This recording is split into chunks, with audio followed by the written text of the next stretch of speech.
మైత్రి movie makers నిర్మించనున్న జై హనుమాన్ చిత్రంపై న్యాయవాది మామిడాల తిరుమలరావు నాంపల్లి క్రిమినల్ కోర్టులో కేసు దాఖలు చేశారు.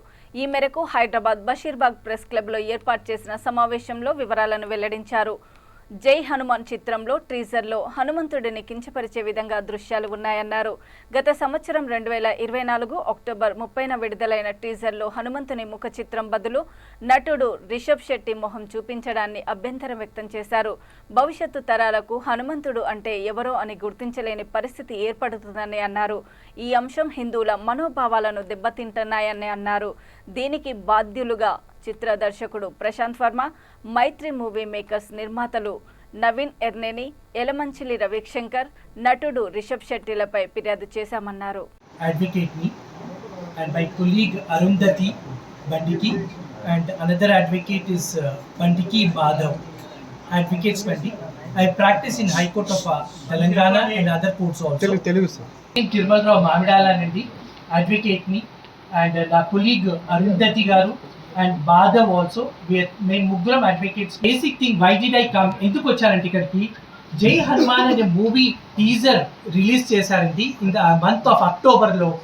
ఏది మైత్రి మూవీ మేకర్స్ వాళ్ళు, which is represented by their producers Naveen Yerneni, Yalamanchili Ravishankar and directed by Prashanth Varma, acted by Rishab Shetty, award winner actor. సరే ఇదంతా బాగానే ఉంది, కానీ ఇక్కడ చూసినట్టయితే ఈ పోస్టర్ చూడండి సార్. ఈ పోస్టర్లో చూసినట్టయితే రిషబ్ శెట్టిని ఒక మైటీ మంకీ కింగ్ లాగా చూపించారు, సరే విత్ మస్కులర్ బాడీ. కానీ ఇక్కడ చూసినట్టయితే ఆయన ఫేస్ మాత్రం హ్యూమన్ ఫేస్. అంటే ఇక్కడ ఏంటిది, హనుమాన్ అంటే మన భగవంతుడు హనుమంతుని పూర్తిగా వెక్కిరీకరించి ఇక్కడ ఏంటంటే ఆయనని ఒక హ్యూమన్ లాగా చూపిస్తున్నారు ఫేస్కి వచ్చేసరికి. అంటే ఏంటిది, ఇక్కడ క్లియర్గా చెప్పాలంటే ఈ మన రిషబ్ శెట్టిని ఫోకస్ ఎక్కువ చేసుకుంటూ హనుమంతుని తక్కువ చేసుకుంటూ ఆ యొక్క యాక్టర్, ఎందుకంటే ఆయన అవార్డ్ విన్నర్ యాక్టర్ కాబట్టి ఆయన ఎక్కువ ఫోకస్ చేసుకుంటూ చేశారు. కాబట్టి నేను క్రిమినల్ కోర్ట్స్ లోపల కేసు ఫైల్ చేయడం జరిగింది. ఈరోజు నేను నా వాంగ్మూలం ఇచ్చాను అక్కడ. అయితే ఇదొకటి, ఇప్పుడు ఈ జరిగినందుకు రేపు టుమారో ఒక దేవుడు ఎట్లా ఉంటాడు అంటే హనుమంతుడు ఎట్లా ఉంటాడు అంటే నేను ప్రూవ్ చేసుకోవాల్సి వచ్చింది.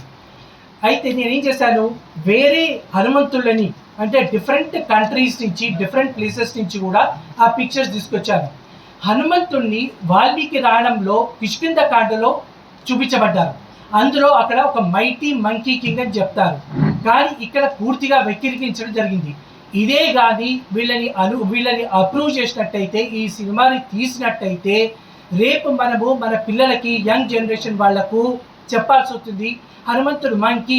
ఎందుకంటే వాళ్ళకి యంగ్ పీపుల్కి ఏమి తెలుస్తుంది, ఓ హనుమంతుడు అంటే ఒక మనిషి. అప్పుడు దే కాంట్రడిక్టర్స్.